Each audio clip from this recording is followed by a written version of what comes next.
What's going on, everyone? It is Yasmin Woodland and welcome back to my channel. Today I'll be talking about the BLM co-founder. She goes by the name of Patrisse, and she was actually caught buying $1 million homes. Now, a lot of people are speculating where exactly she got the funds from. So without further ado, I'm going to go ahead and play this audio clip so you all can get a little bit of details, and then I'll be back with the rest of my commentary. One of the leaders of the Black Lives Matter organization, who calls herself a trained Marxist, is now being called a fraud after property records showed Patrisse Cullors shelled out millions of dollars on 4 luxury homes, one of them in Los Angeles' exclusive 88% white Topanga Canyon. This, as the Associated Press reports, Black Lives Matter took in some $90 million in donations last year. Now remember, this is the organization. The movement with people in the streets, they're not getting rained down on by cash. Now other people in the organization want an investigation into the group's finances.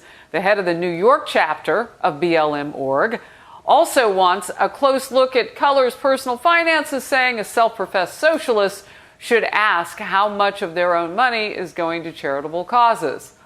All right, everyone. So you all heard that audio clip of them actually speaking about the fact that she purchased 4 homes, not 1, not 2, not 3, but actually she purchased 4 homes.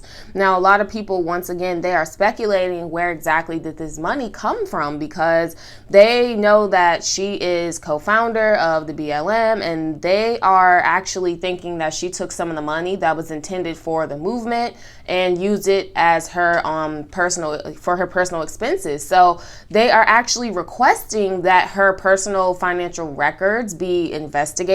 She is currently under investigation, and a lot of people just feel like there's something not quite right with the story here, because a lot of the times when you have organizations, and that's why I'm personally apprehensive to donate to certain organizations, because it can be sometimes sketchy, or, you know, just not everything meets the eye. And I personally hope that she didn't misuse any of the funds here, because it was over $90 million that was actually donated to the Black Lives Matter movement. Okay, so there was $90 million. That's not too, short of $1 billion. That's a lot of money here.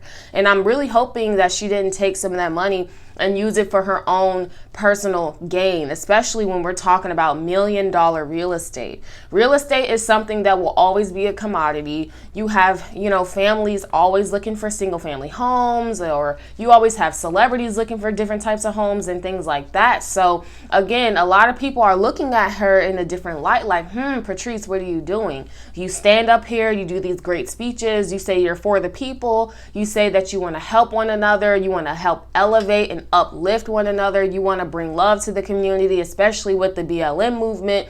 But then you turn around and then you buy $1 million homes. Where is that money coming from? If you're a socialist, I know that she had a few books that were out, but past that point, I don't think they, were $1 million books. I don't think she made that much money from her books. So I'm really hoping that they do investigate properly into her personal expenses. And then I also hope that if this does come to light, and it was, something like she took money from the actual movement to fund her personal wants, I really hope that she is persecuted to the full extent of the law, because obviously that is something that's wrong. You have people out here who are hungry, people out here who can't pay their rent.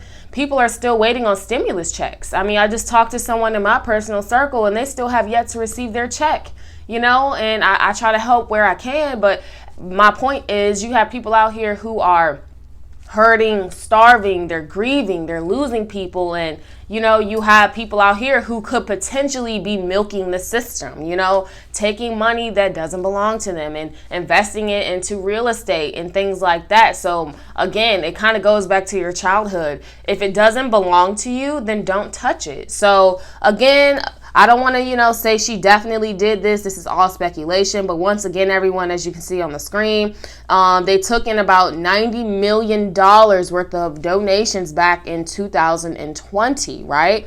for the BLM movement. So a lot of people just really aren't understanding what's going on. A lot of people want answers. I looked on social media, and a lot of politicians and a lot of the BLM leaders just aren't standing for this type of behavior. Okay, so once again, everybody, I will definitely give you all an update on this situation. But before I go, I just want to express again that this actually saddens me, because you have a lot of people who say that they want to help the people, and then all they do is use the people for their own personal benefit. Like, where is the integrity in anything anymore? It just seems like people are certainly just out for themselves. And I understand that at the end of the day, all you have is you, and all you have to worry about is you and your family.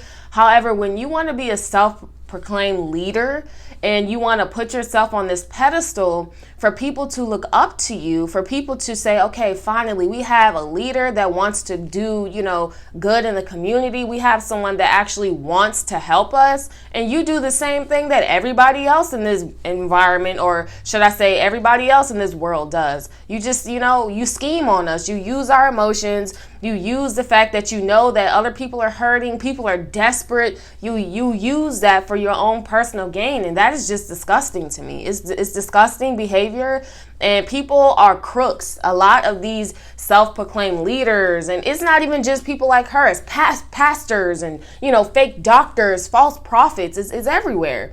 People are using the emotions of the community and of the people to help elevate themselves, only just to turn around and backstab and betray the very same people who put them on these pedestals and on these platforms and gave these people the positions of power. We give people positions of power because we trust you. We love and trust that you will lead and guide us to where we want to go. And when you do things like that, it's just very disheartening. So once again, everybody, please let me know your thoughts below. Once again, I'm Yasmin Woodland. Consider subscribing if you are not. And until next time, see ya.